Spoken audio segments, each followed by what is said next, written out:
Donc, bonjour à tous, donc, je m'appelle Nicolas Mimo et aujourd'hui je vais vous présenter mon projet de fin d'études.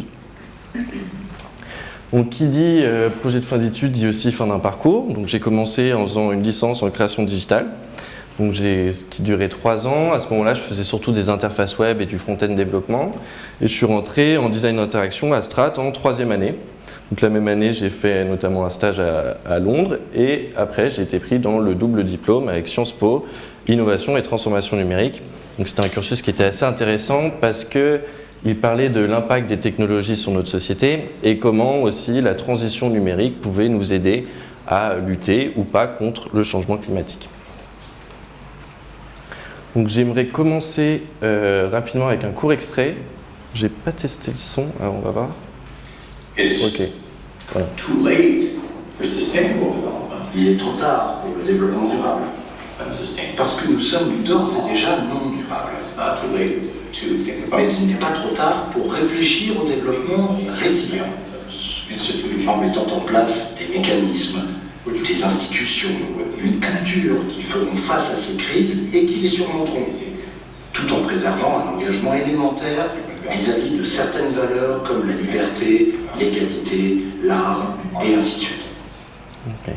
Donc pour vous remettre un petit peu dans le contexte, j'en ai parlé dans mon mémoire, mais c'est un extrait vidéo d'un économiste américain qui s'appelle Dennis Meadows, qui a écrit en 1972 Les limites de la croissance, qu'il a coécrit, et c'est un livre qui était assez controversé parce qu'il parlait, il arrivait à démontrer que notre société et notre système thermo-industriel n'étaient pas durables.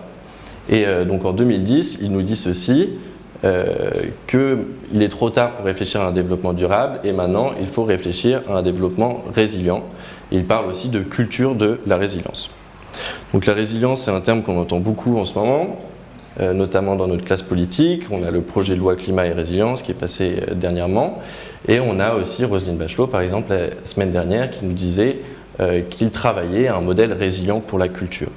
Si on parle autant de résilience, c'est parce qu'il y a des crises écologiques et sociales, donc des crises qui s'entremêlent, notamment des crises sanitaires, climatiques, alimentaires, économiques. C'est pour ça que j'en ai fait mon mémoire qui s'appelle La résilience socio-écologique face aux crises, où je parlais de ceux qui étudient la résilience dans un contexte de systèmes socio-écologiques notamment, et comment leurs travaux académiques étaient repris après par les institutions pour s'inscrire dans le réel. Donc concrètement, qu'est-ce que c'est la résilience? En un mot, c'est la capacité d'un système à retrouver un état d'équilibre après un choc. Et on l'applique au système socio-écologique qui est un système qui lie l'humain et la nature comme un tout, un espèce d'écosystème humain en quelque sorte. L'idée, c'est que les scientifiques, pour anticiper les crises, ils vont utiliser des modélisations. C'est ce qu'a fait notamment Meadows dans son livre Les limites de la croissance, où ils ont créé un modèle qui s'appelle le World 3, et ils font des prévisions. C'est aussi ce que font les scientifiques du GIEC quand ils essayent d'étudier l'impact du climat sur notre agriculture. Mais dans son livre, donc, Les Meadows, qu'il a écrit d'ailleurs avec sa femme et Georgene Randers, il nous démontre qu'en fait, la pollution va avoir un impact sur notre agriculture et qu'à terme, ça impliquera et ça affectera notre démographie et la démographie mondiale. Donc c'est dans ce genre de rapport est tiré un imaginaire autour de l'effondrement. Donc cet imaginaire de l'effondrement, il a un fort écho en France. D'après une enquête IFOP, on a 60% de la population française qui pense que notre civilisation va s'effondrer. Et dans cet échantillon, on en a 30% qui pensent que ça arrivera dans les moins de 20 ans. Du coup, on a une vision assez pessimiste du futur. On a un petit peu peur du futur et des crises qui vont arriver. Le problème, c'est que la peur, elle peut amener à un certain fatalisme. Elle peut amener aussi à une espèce de résignation dans le changement pour aller vers quelque chose de plus écologique.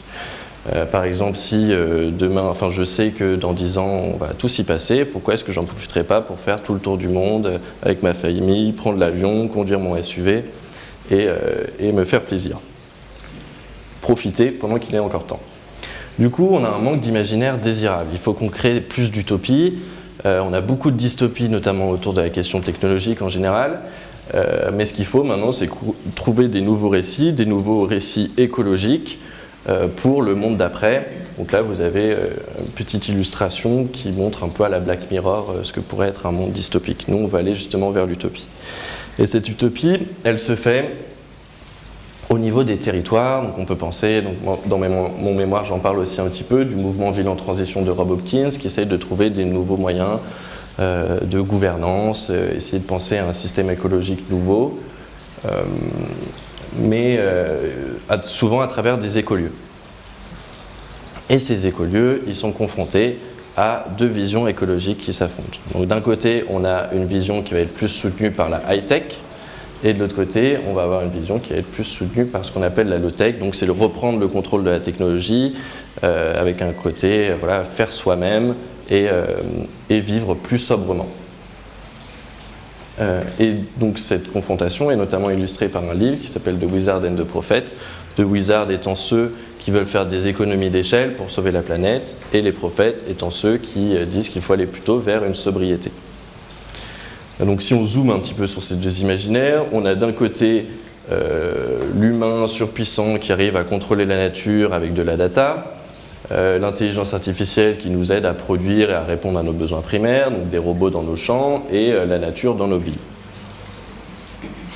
Et de l'autre côté, on a une vision un petit peu plus autour de l'ingéniosité, avec un aspect open source, on va partager des plans, on va aller vers un mode de vie plus sobre, mais ces détracteurs vont souvent dire que c'est des mouvements qui sont rétrogrades.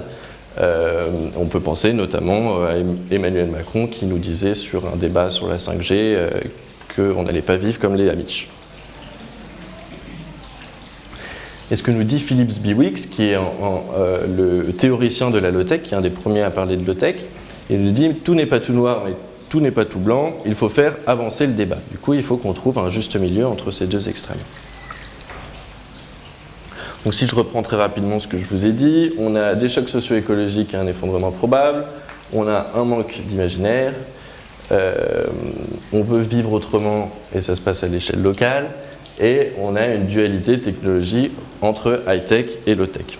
Donc j'en suis arrivé à cette question, comment façonner un nouvel imaginaire écologique ?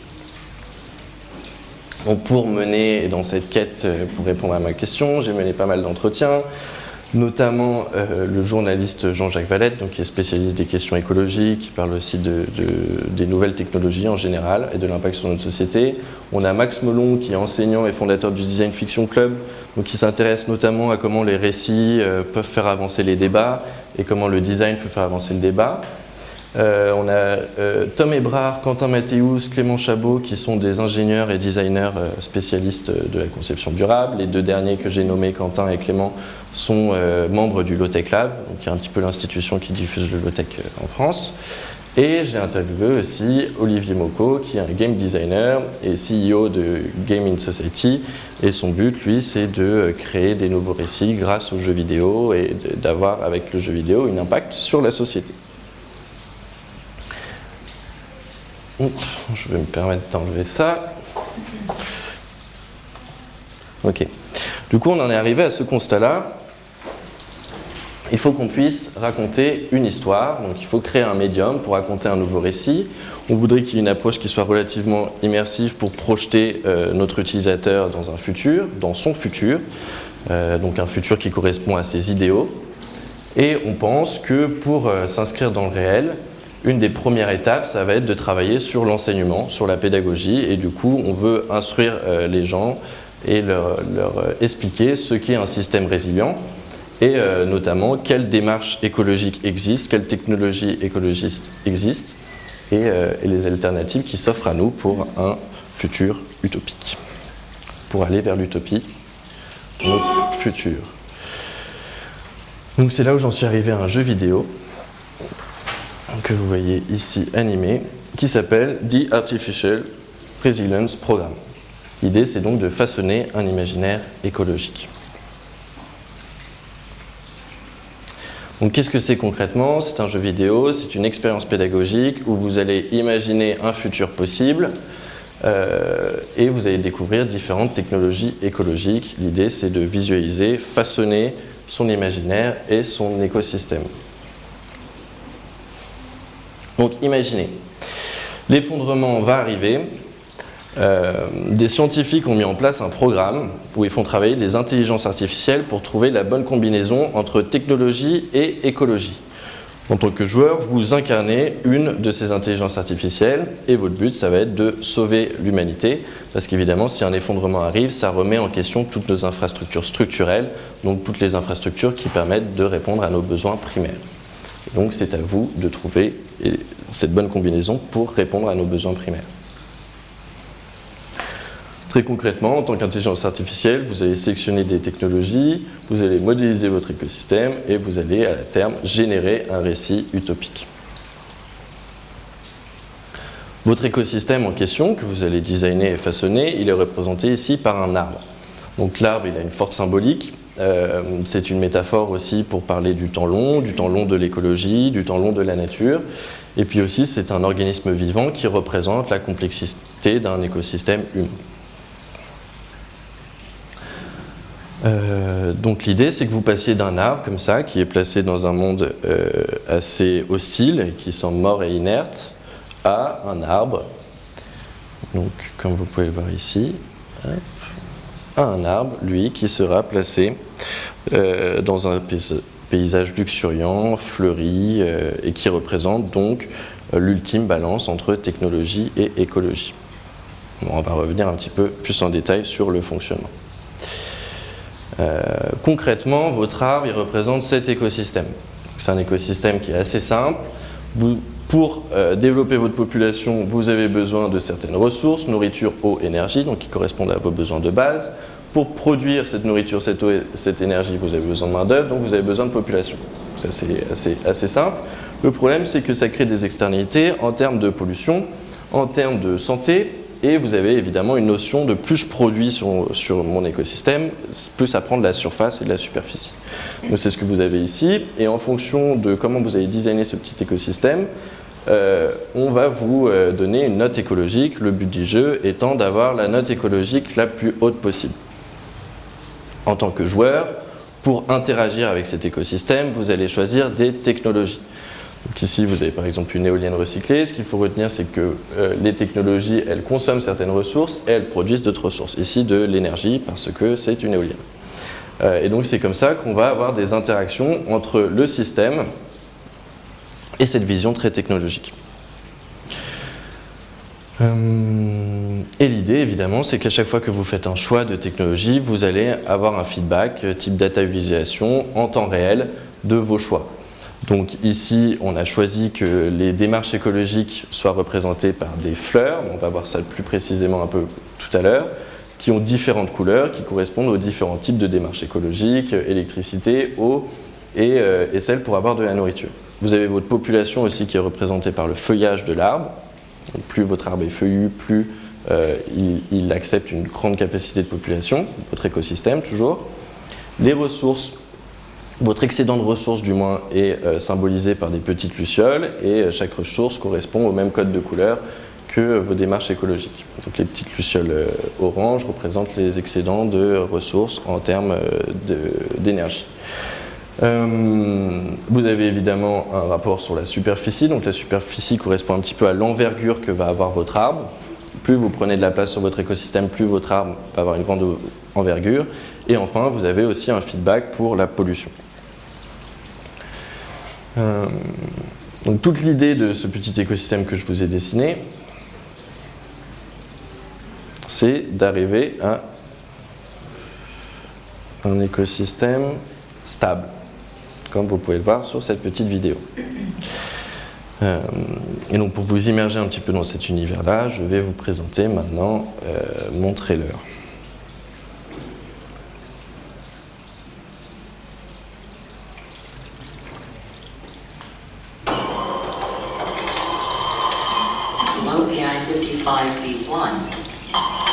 Welcome to the Artificial Resilience Program. Scientists predict a radical transformation of our socio-ecological system in 2031 due to the impact of human activity on the planet.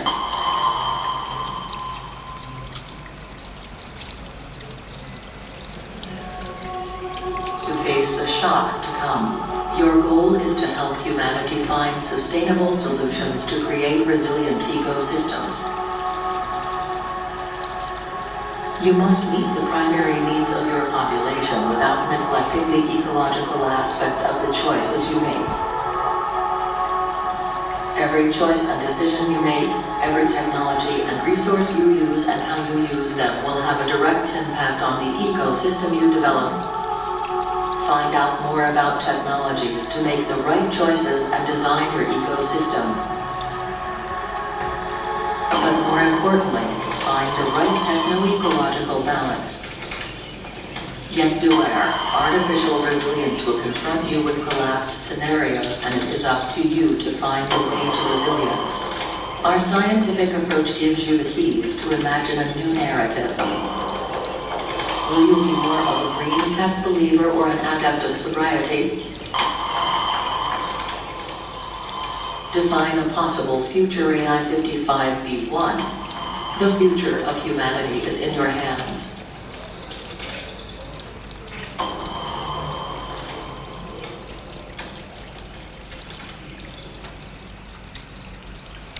Ok, du coup, pour rythmer, vous avez peut-être entendu dans le trailer, pour rythmer votre parcours et votre quête de résilience, vous allez être face à des missions, face à des scénarios de choc.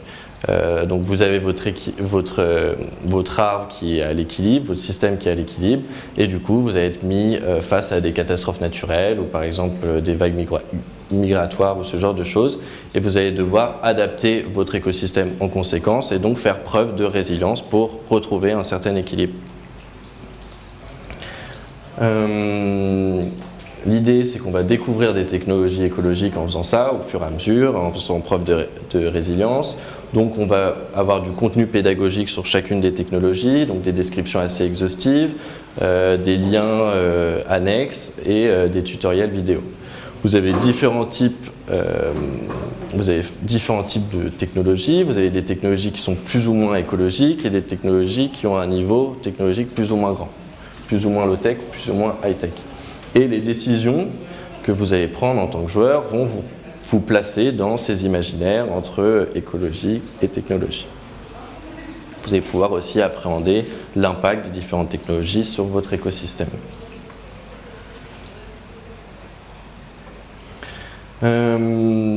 Et à terme, on va vous générer un récit utopique. Toujours entre low-tech et high-tech, et vous allez définir votre futur possible, votre utopie que vous allez personnaliser. Du coup, on va passer maintenant à la démonstration du petit prototype. Oups. Donc n'hésitez pas à interagir avec moi si vous souhaitez qu'on personnalise et qu'on fasse une utopie tous ensemble.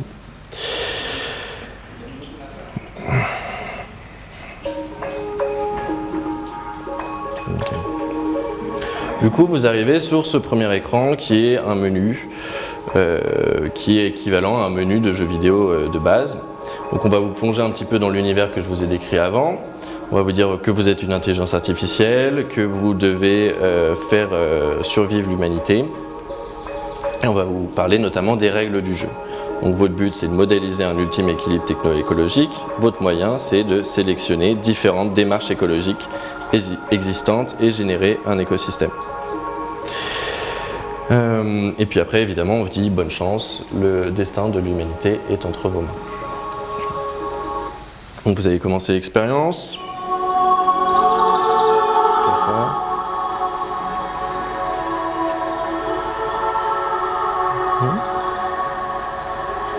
Donc ici, c'est un petit peu l'équivalent d'un tutoriel qu'on va faire ensemble. Ce que vous pouvez voir sur ce premier écran, c'est qu'on va vous donner une quête en haut à gauche et qu'on va vous dire que vous pouvez vous balader dans ce monde des imaginaires et que votre première étape, ça va être de trouver votre arbre, votre arche de résilience qui va symboliser votre écosystème. Donc c'est une... Hop. Merde. Excusez-moi, je vais juste faire un petit changement. Voilà. Du coup, la mission est assez facile, vous allez arriver à votre arbre et une fois trouvé, on va vous dire d'appuyer sur M pour manager votre écosystème. Concrètement, l'écran le plus important, c'est celui-là. C'est ici que vous allez développer et interagir, faire des interactions entre votre technologie et votre écosystème. Du coup, vous avez vos indicateurs systémiques que je vous ai décrits ici. Nourriture, eau, énergie, CO2, main-d'œuvre et un aspect sur la santé. Vous avez notre écologique et votre population. Votre première mission, ça va être de générer un premier écosystème viable. Pour ça, on va vous dire qu'il vous faut suffisamment d'eau et de nourriture. Et pour ça, vous allez sélectionner des démarches en bas à droite de votre écran, donc ici. Donc vous avez un petit menu avec différents types de démarches qui sont les démarches agroécologiques, les démarches pour avoir de l'eau, les démarches pour avoir de l'énergie, les démarches pour lutter contre la pollution et enfin on aura à terme aussi des démarches de santé. Donc on va commencer ensemble. L'idée c'est de développer ma population, du coup je vais essayer d'avoir de la nourriture. Donc une des premières étapes que je peux sélectionner par exemple ça va être un élevage de grillons comestibles. Donc je vais pouvoir en apprendre plus sur ces différentes technologies. Alors qu'est-ce que c'est, quel est l'intérêt de telle et telle technologie et pourquoi elle serait résiliente à tel et tel choc. Donc là on voit qu'à chaque fois que j'ai sélectionné un élevage de grillons, je vais avoir une petite fleur qui apparaît sur mon arbre qui correspond à mes démarches agroécologiques.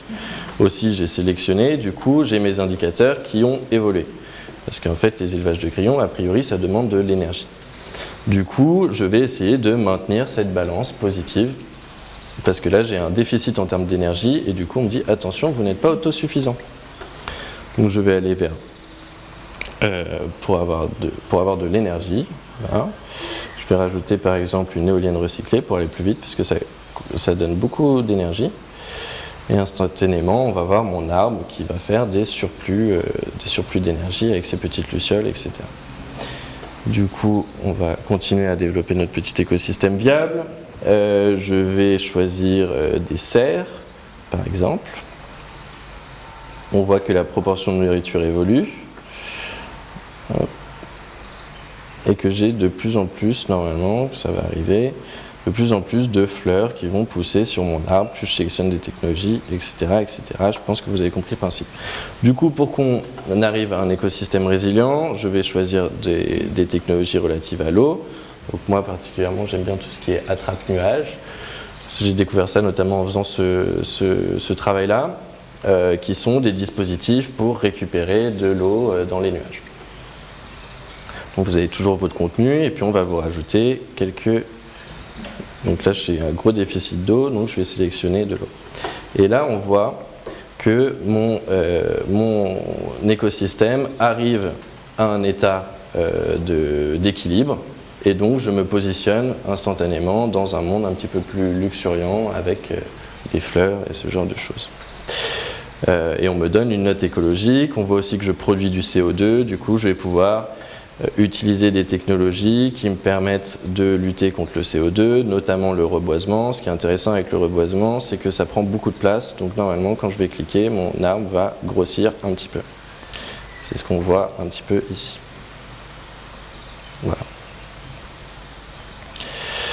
Voilà. Et à terme, je vous laisse profiter un petit peu de l'écosystème qu'on a fait ensemble. Et à terme, l'idée, c'est qu'à partir de mon cheminement de réflexion, on me propose un récit utopique qui me résume un petit peu ce que j'ai fait. Du coup, j'ai des individus qui peuplent mon écosystème, qui vont se nourrir majoritairement d'insectes et de végétaux, une population qui va travailler dans les serres, qui va maintenir en place mon écosystème.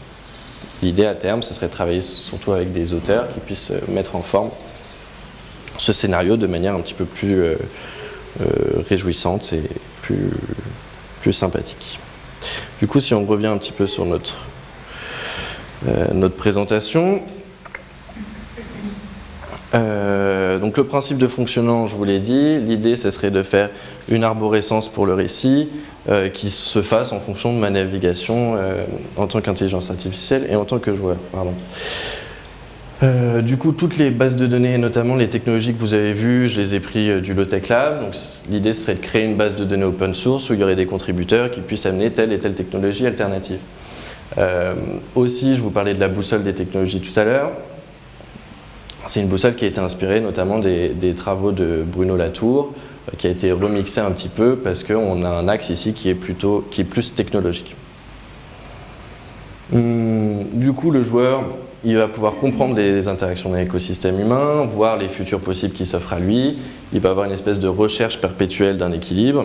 Et donc, c'est un peu une nouvelle façon de penser le jeu vidéo et mettre le jeu vidéo au profit de l'apprentissage et donc de la compréhension de ce qu'est un écosystème résilient.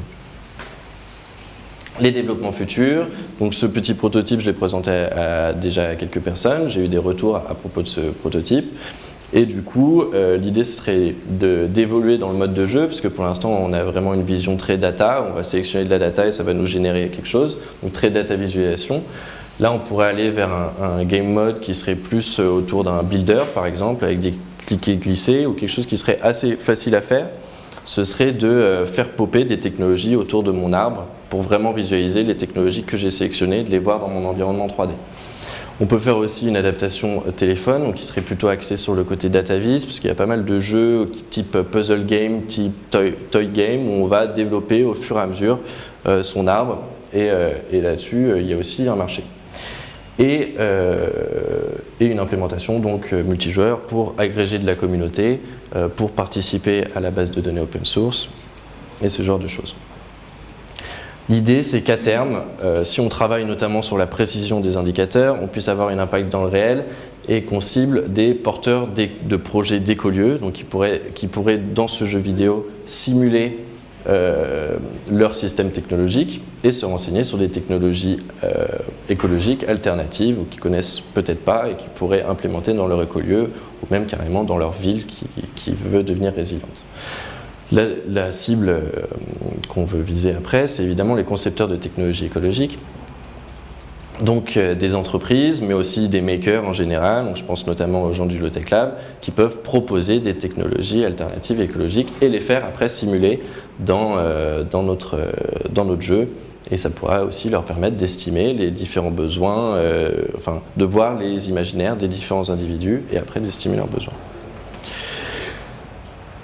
Du coup, personnellement, ce que j'ai appris ont pas mal de choses en termes de game design, parce que c'était la première fois que je faisais un jeu vidéo aussi abouti, on va dire. Il y a eu un gros travail en termes de modélisation 3D, parce qu'il y avait beaucoup d'assets à faire, même si j'ai récupéré une bonne partie des assets.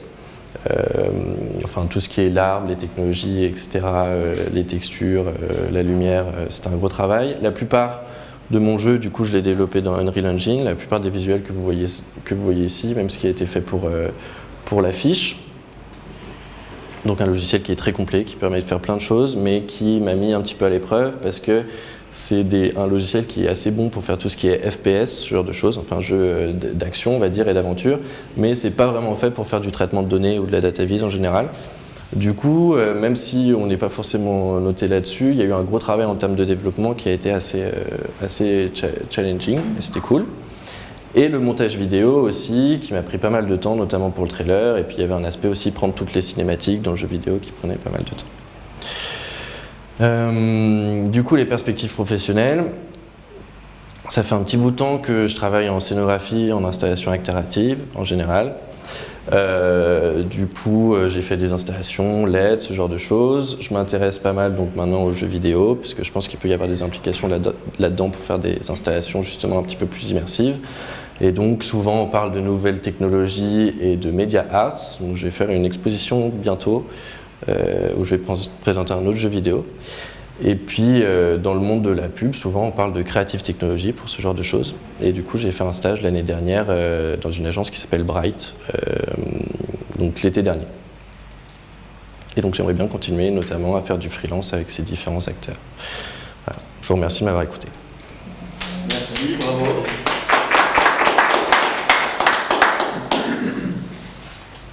Merci pour cette riche et foisonnant. Merci. Est-ce que quelqu'un a déjà envie de poser une question? Pose pas de questions.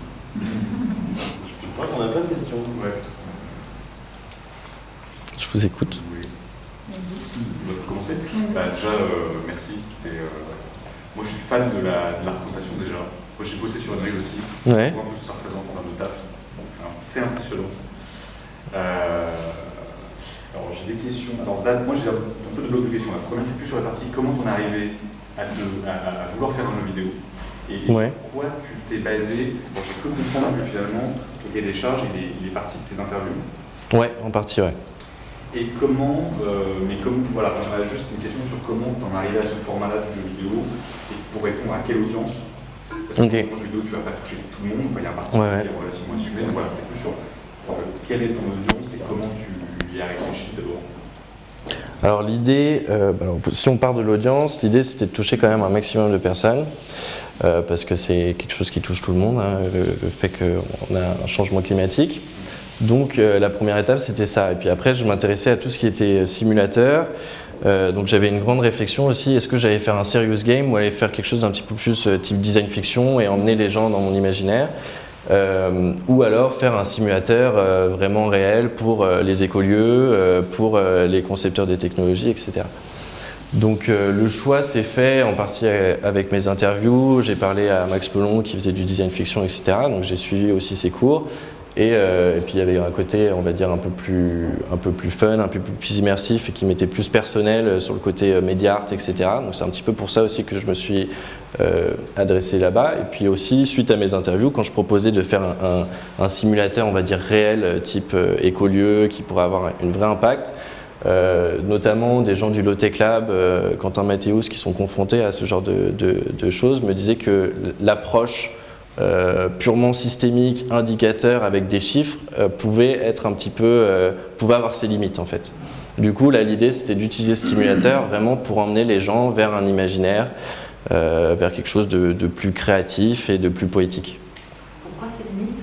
Excuse-moi, je rebondis sur... Ces limites, c'est que en fait, c'est très difficile de mesurer très précisément l'impact de telle et telle technologie. Du coup, c'est mieux de travailler avec des ordres de grandeur. Et on avait notamment l'autre membre du Low-Tech Lab qui s'appelle Clément, qui lui travaillait sur un petit jeu de cartes pour faire comprendre les ordres de grandeur des technologies de la maison. Donc c'était ça son truc. Et c'est lui qui m'a poussé à aller vers ce côté ordre de grandeur plutôt que quelque chose de très précis, systémique, qui peut avoir ses limites, puisque ça va être très difficile. Vu que c'est tellement complexe, en fait, un écosystème humain, là, j'ai essayé de le simplifier au maximum. J'imagine que tu as passé beaucoup de temps aussi à découvrir tous tes ingrédients que tu peux agencer les uns avec les autres. Enfin, je veux dire, il y a la partie formalisation, mais toutes les connaissances que tu mets dedans comme étant des ingrédients à agencer, ça t'a pris combien de temps par rapport Après, c'est aussi pour ça que j'ai bien apprécié de faire ce projet, c'est que je pense que c'est un peu un aboutissement de mon parcours d'études.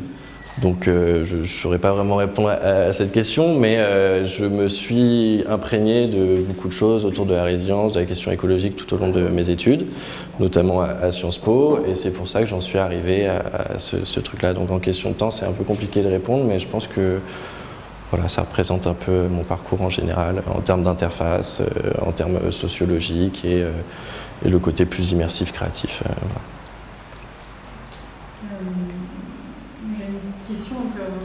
Vraiment, c'était hyper intéressant. Je trouve que le cadre a été très bien posé au début quand tu as embarqué. Merci. Effectivement, d'un point de vue méthodologique, puisqu'on est là pour ça aussi, j'ai un petit peu moins vu le cheminement en dehors des interviews au départ. Effectivement, tu disais qu'est-ce qui t'a amené à décider finalement de faire un jeu et de l'orienter comme ça. Est-ce qu'ensuite, d'un point de vue méthodologique, tu as travaillé avec des utilisateurs ou des personnes pour un petit peu confronter aussi ce flow? Alors le gros rush, ça a été de finir le prototype assez rapidement pour pouvoir le faire tester à des gens. Donc je l'ai fait ces dernières semaines. C'est là où j'ai eu des retours aussi sur des ambitions et où est-ce que je pouvais réorienter mon projet et où ça marchait pas trop. Donc on va dire que la méthode à ce niveau-là, elle est en cours. Il faudrait que j'adapte maintenant le prototype que je vous ai proposé pour avoir vraiment une évolution. Et puis sinon, après l'analyse, donc j'ai des choses qui sont tirées de mon mémoire que vous avez vues. Il y a des choses que j'ai un petit peu extrapolées, plus développées là dans mon projet sur cette phase d'analyse, notamment la question autour des imaginaires et ce genre de choses dont je parle assez peu en fait dans mon mémoire. Et puis oui, après l'idée c'était de faire des interviews, donc il y avait quand même cet aspect où je voulais faire tester mon proto en termes de méthode. Et sinon, après, évidemment, je suis passé par la méthode un petit peu de tous mes camarades, qui était dans un premier temps de poser une question de designer. Donc ma question de designer, c'est vrai que j'en ai pas trop parlé, mais de base, était un peu plus large. Enfin, elle était plus large. Elle était autour de l'effondrement et de façonner un imaginaire low-tech. Et en fait, j'ai décidé aussi de ne pas forcément prendre de parti entre low-tech et high-tech et de laisser l'utilisateur choisir, et c'est pour ça que j'en suis arrivé à cette question qui est façonner un nouvel imaginaire écologique.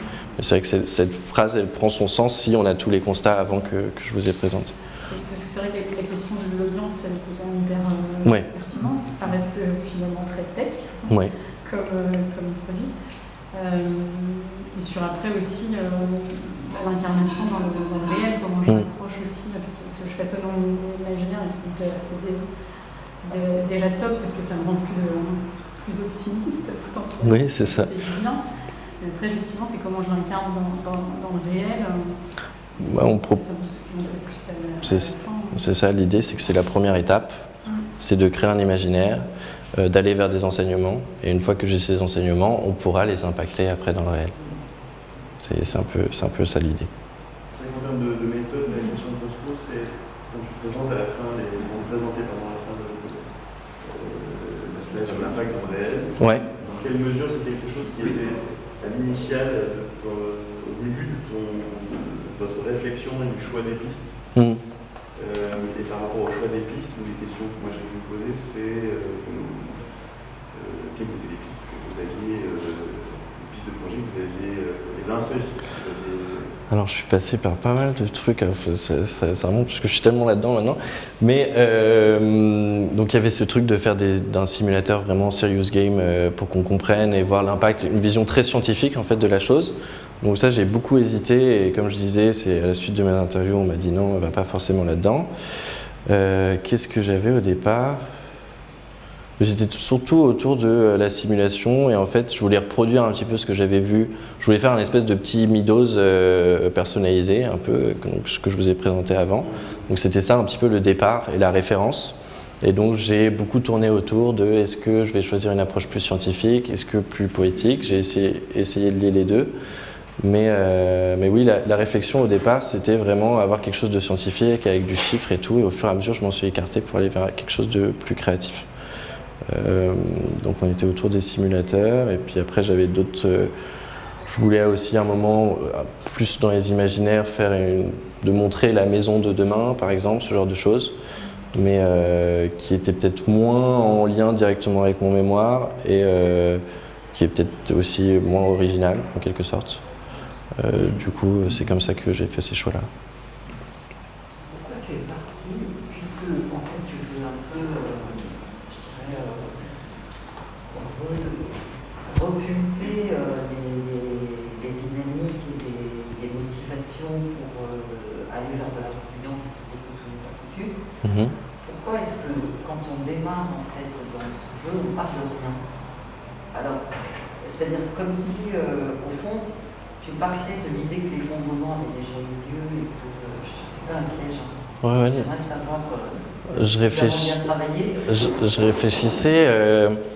Je pense qu'il y a un côté aussi. Bon, là, le parcours que je vous ai présenté, l'idée c'est qu'il y a un côté un peu tutoriel.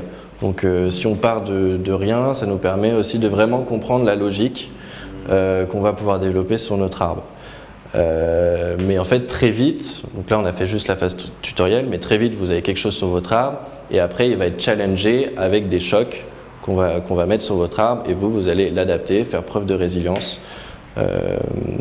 Donc on part de rien, mais l'idée c'est d'avoir quelque chose très rapidement. Qu'est-ce qui t'a inspiré? Est-ce que tu as simplement, tu n'es pas obligé de nous dire quoi, mais j'imagine que tu es un geek, ça veut dire que tu fais beaucoup de jeux, tu connais beaucoup les jeux vidéo, etc. Est-ce qu'il y a des jeux qui t'ont vraiment inspiré pour...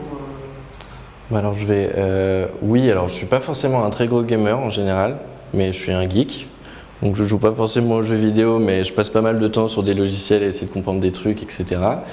Mais bon, j'ai quand même une petite culture en termes de jeux vidéo. Et donc ce qui m'a inspiré, je sais pas si on pense à la bande son, à un moment il y a des trucs, c'est un peu le Halo à l'ancienne, je sais pas si vous avez joué à Halo, un des premiers FPS, etc. Mais il y avait des sons un petit peu comme ça, donc ça c'est pour le côté artistique particulier. Et puis sinon l'aspect data visualisation, ça va être plus des œuvres que j'ai vues en creative tech, en media art en général. Des choses qu'on peut voir sur Instagram, beaucoup, notamment maintenant qu'il y a des NFT, du coup il y a énormément de trucs comme ça en 3D. Et donc l'esthétique, on va dire, je me suis plutôt inspiré de ça. Et sinon le jeu vidéo, oui, il y a forcément des jeux vidéo auxquels j'ai joué plus jeune qui se sont imprégnés là-dedans. Et je pense que Halo en fait partie sur ce côté un peu fantastique et de l'imaginaire d'effondrement. Il y a une question qui me brûle les lèvres, donc je ne vais pas laisser la parole à mes camarades, je vais la poser tout de suite. C'est pour la suite, c'est une question pour la suite plutôt que sur l'évaluation de votre projet en tant que tel. Je suis fasciné de ne pas avoir vu un seul visage.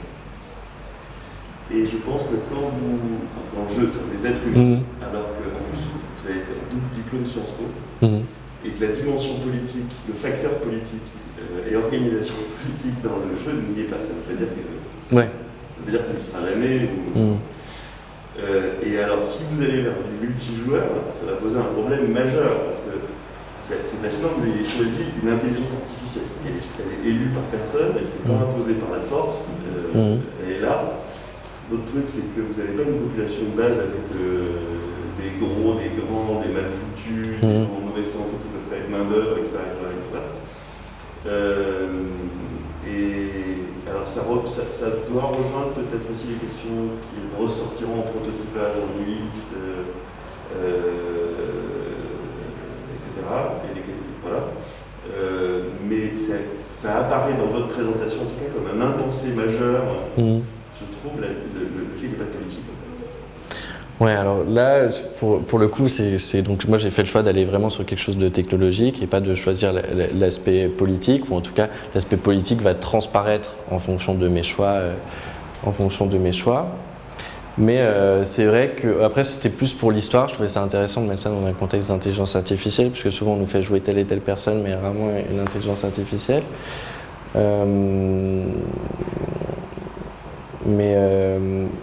Ouais. S'il y a plusieurs joueurs, ils vont se battre pour des... Oui, ah oui, c'est ça. Le point que j'avais oublié. Non, alors quand je pensais multijoueur, je pensais plus pouvoir voir l'arbre du voisin. C'est-à-dire que moi, j'ai créé mon arbre, je vais pouvoir me balader sur la carte, voir l'arbre du voisin. Donc, celui qui est voisin avec moi, normalement, il a à peu près la même conception techno-écologique que moi, si on reprend cette idée de boussole, etc. Et puis après, je peux me balader partout dans l'univers, et l'idée, ce serait aussi d'engager le débat. Donc là, ça rejoint un petit peu le côté design fiction qu'on a vu avec Max Melon au début, pour créer des nouveaux récits et faire avancer le débat. Mais je pourrais très bien aller voir quelqu'un et lui dire « Ah, pourquoi est-ce que tu as fait ton écosystème comme ça? Pourquoi est-ce que toi, tu as choisi plutôt une centrale nucléaire alors que moi, j'ai choisi des attrape-nuages et des éoliennes et des moulins à vent ?» Et engager comme ça un débat et faire avancer. Donc ça, c'est plus un côté prospectif qui pourrait venir après, en effet. Rajouter une couche de politique, ce serait intéressant. Pour l'instant, ça n'a pas été pensé, mais quand je présentais mon jeu, notamment à Olivier Moko, donc qui a sa sa petite agence en jeux vidéo, lui, il travaille justement sur un jeu où la base, on va dire que ça travaille sur les imaginaires écologiques, un peu comme mon projet, mais lui, sa base, ça va être justement les idéaux écologiques. Donc c'est une autre approche. Moi, j'ai eu l'approche technologique, mais peut-être qu'à terme, on pourrait, mêler les deux. Je pense que ce serait intéressant. Moi, je vous encourage vraiment à regarder, si vous voulez continuer à développer ce projet-là, d'aller regarder dans les problématiques de rationalité pratique et rationalité collective. Ok. Parce que les choix, les situations politiques et les institutions, c'est aussi notre premier travail, vont amener à des choix politiques et technologiques. Qui peuvent s'avérer le résultat de sommes de décisions rationnelles, mais dont la somme fait quelque chose d'irrationnel. Tous les débats autour du nucléaire, par exemple, en attestent. Et donc, c'est une donnée fondamentale. Voilà. Je vous engage à les regarder de ce côté-là. Très bien, merci. Oui, je regarderai. Mais oui, donc c'est un premier pas, on va dire, pour les décideurs de voir l'impact et les ordres de grandeur. Et ça peut s'adresser aussi à des décideurs.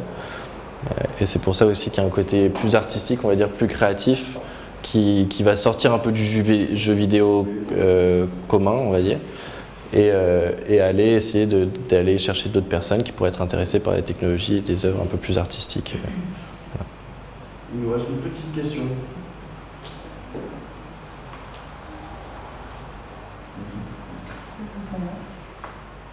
Bon, bravo en tout cas pour ce travail et la qualité de votre présentation. Merci beaucoup. Merci.